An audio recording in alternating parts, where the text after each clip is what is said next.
Hey guys and girls, this week's video we're going to have a quick run through a few vertical cabs.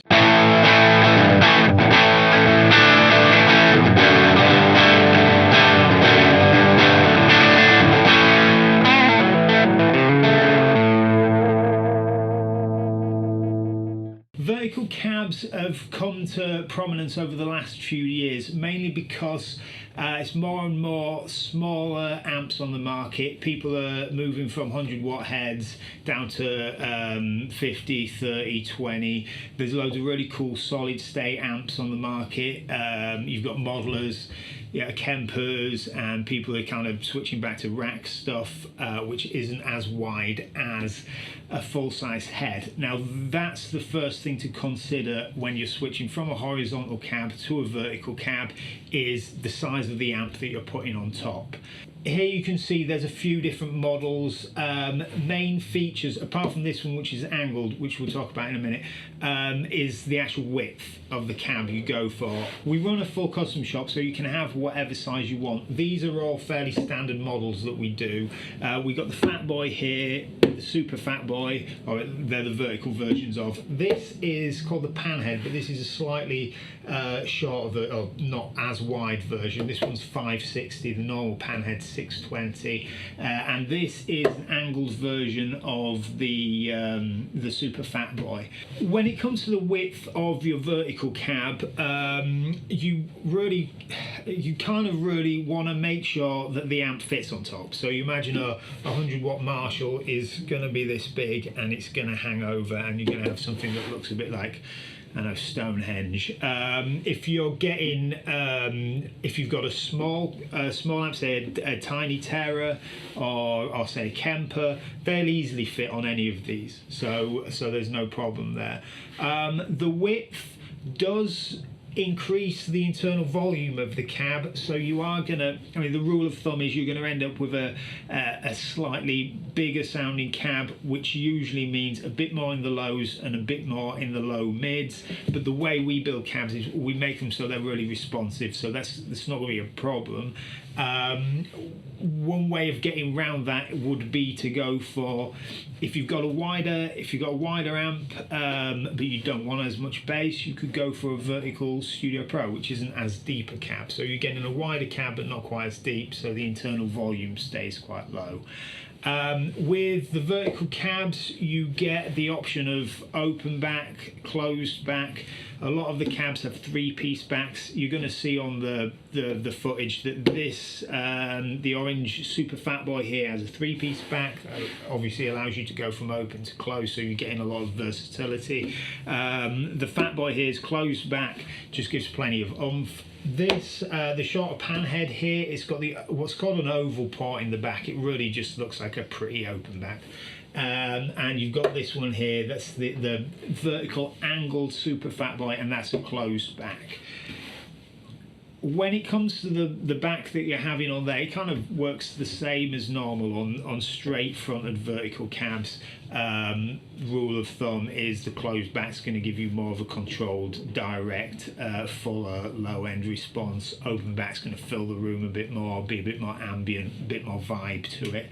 And the 3-piece back's kind of a cross between the two. When it comes to the vertical angled cabs, you have the same choices, but me personally, I prefer to keep them closed back.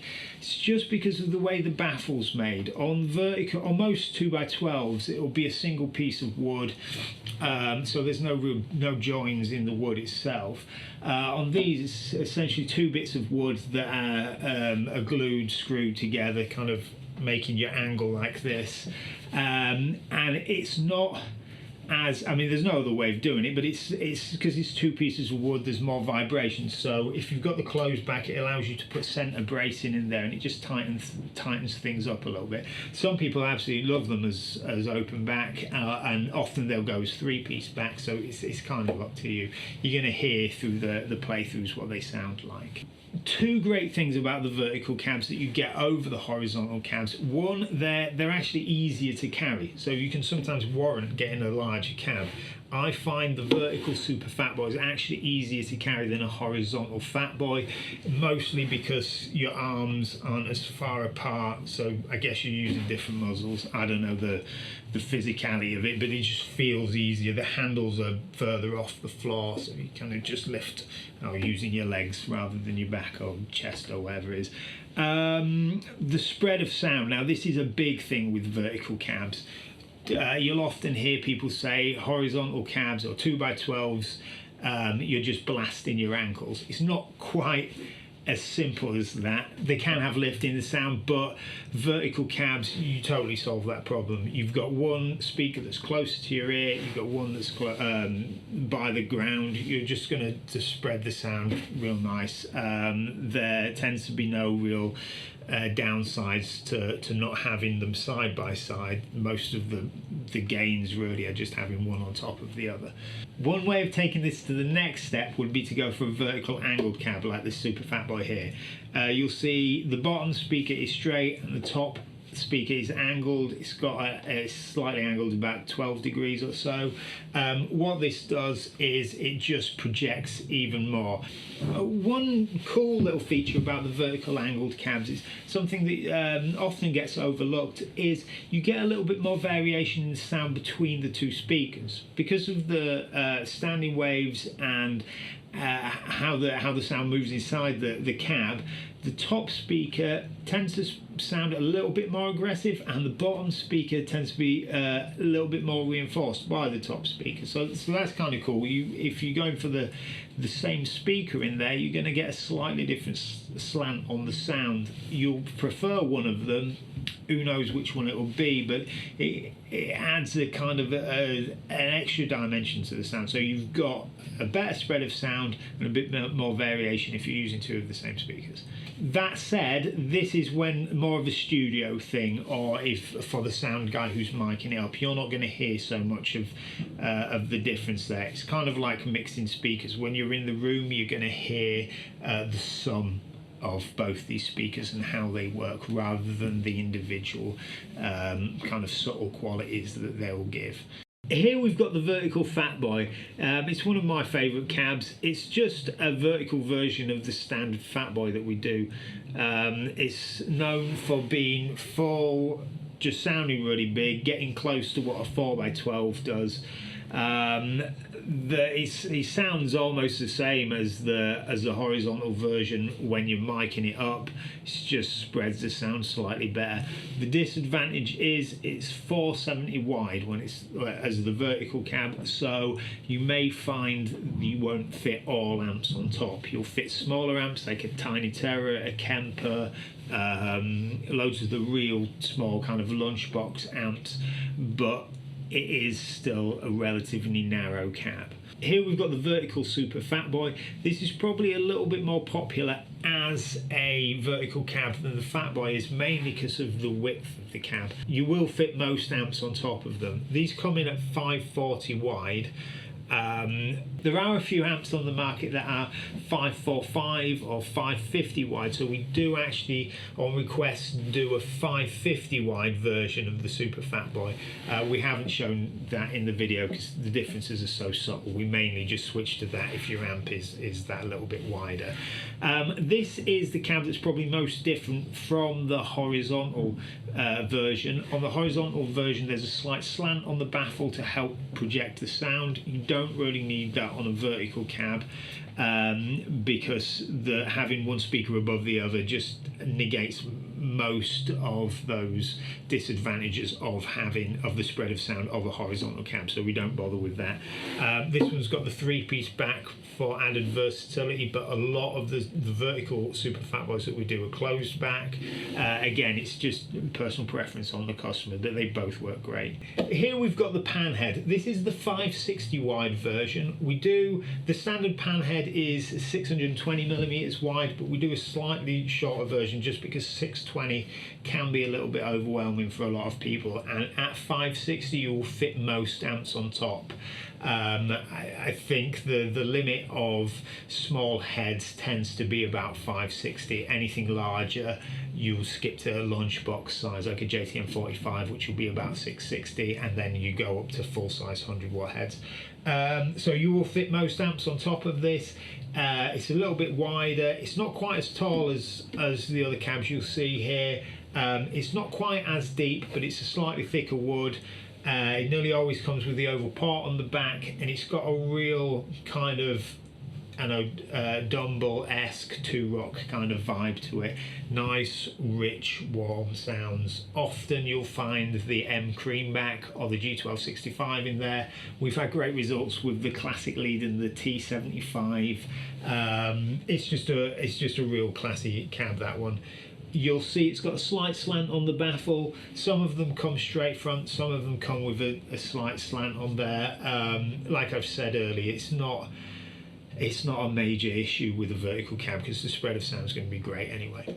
Here we've got the vertical angle Super Fat Boy. We do angled versions of most of our cabs. One of the things to bear in mind is because of the angle, the top is actually shallower than the bottom. So cabs that aren't as deep, like the Modern and the Studio Pro, the top ends up being quite shallow. So you normally see the vertical angle on either a custom cab, a Fat Boy or a Super Fat Boy, just because the depth on top's then big enough to fit amps on top.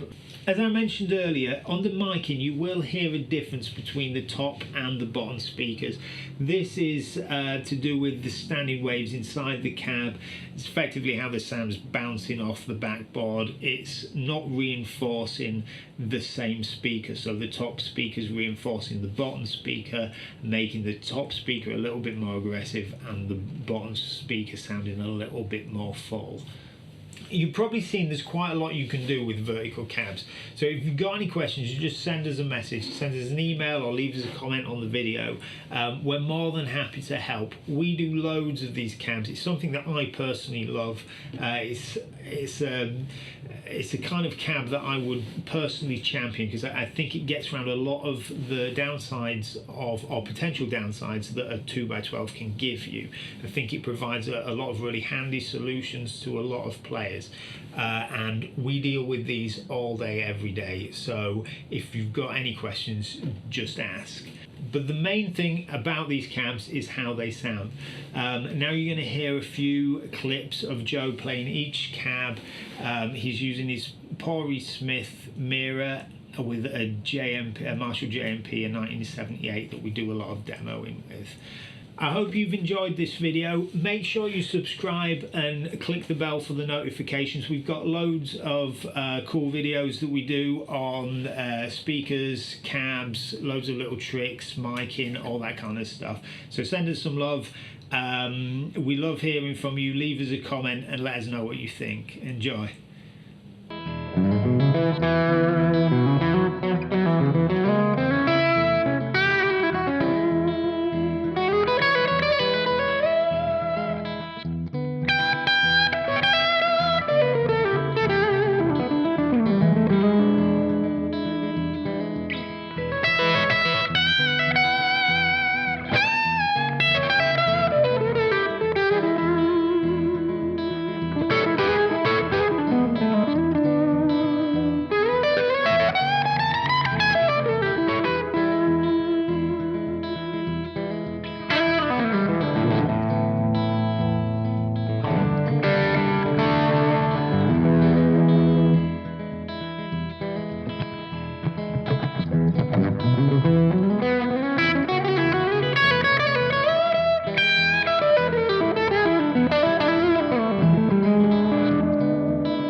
bye.